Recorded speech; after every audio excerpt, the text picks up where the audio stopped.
Magandang umaga mga kadahon. So ito pala, ito yung update natin ngayon. So ginawa natin ng pintuan yung greenhouse natin. Ayan o, sliding door to. Lang. Ayan o, sliding door.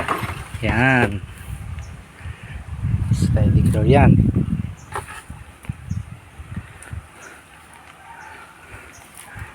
Siya. Ayan.